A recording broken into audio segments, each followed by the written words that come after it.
Presented by Adi Shakti Films. Anandi Anandi, तुझे भूख लगी है ना? अभी हम तुम्हारे लिए खाना लेकर आते हैं। और सुनो, शैतानी नहीं करना और कहीं जाना नहीं। अरे चल चल चल, हाथी को फल में पटाखा मार के खिलाते हैं। चल चल।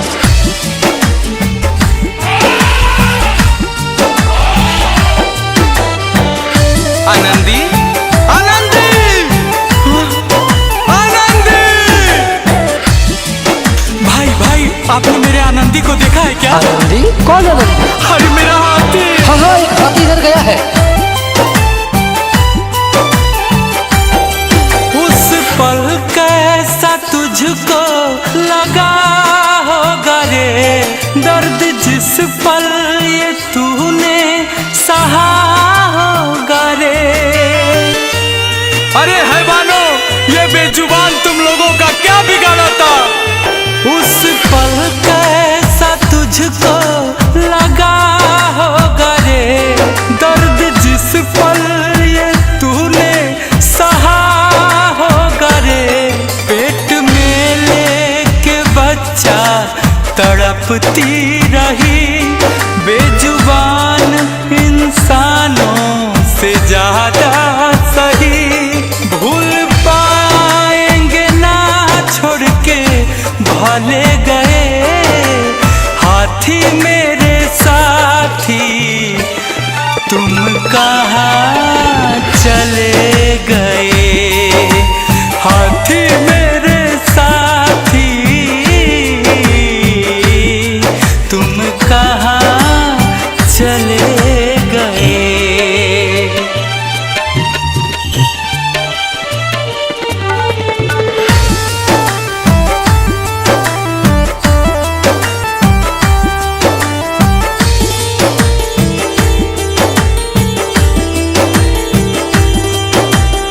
उठो आनंदी उठो।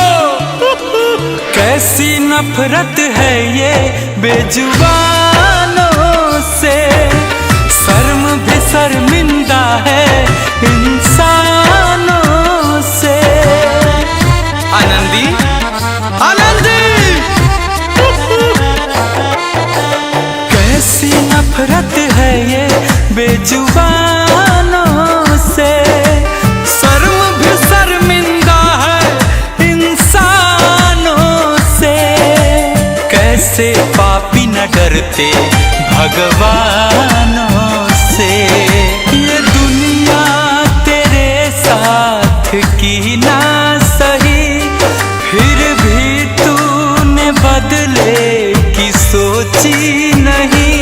क्यों इंसानों के पड़ने पले गए, हाथी मेरे साथी तुम कहाँ चले गए। हाथी मेरे साथी तुम कहाँ चले गए।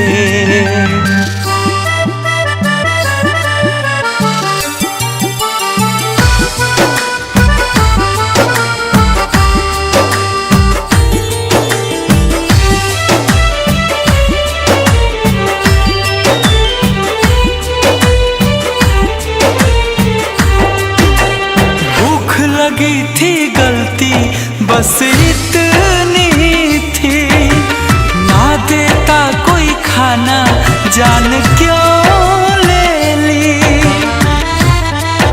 उठो आनंदी उठो। भूख लगी थी गलती बस इतनी थी, ना देता कोई खाना जान क्यों ले ली। काश इन्हें भगवान जुबान दी होती, ये खुदा की खुदाई देख रो रहा है मन।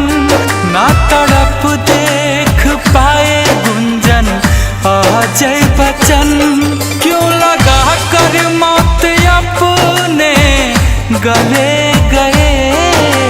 हाथी मेरे साथ कहाँ चले गए हाथी मेरे साथी, तुम कहाँ चले गए। आनंदी! मैं गुंजन सिंह एक बार फिर से बहुत आहत होकर यह बात कह रहा हूँ। हे मानव, तुम यह क्या कर रहे हो? ईश्वर की सबसे सुंदर रचना मानव है। क्या यही दिन देखने के लिए आज ईश्वर भी रोता होगा? तुम्हारी ये हैवानियत देखकर आज तूने शर्म को भी शर्मसार कर दिया है। आज ये बेजुबान जानवरों के साथ जो अत्याचार हो रहा है यह घोर अपराध है। इसलिए मैं आप सबों से दोनों हाथ जोड़कर विनती करता हूँ, बेजुबान जानवरों पे अत्याचार ना करें।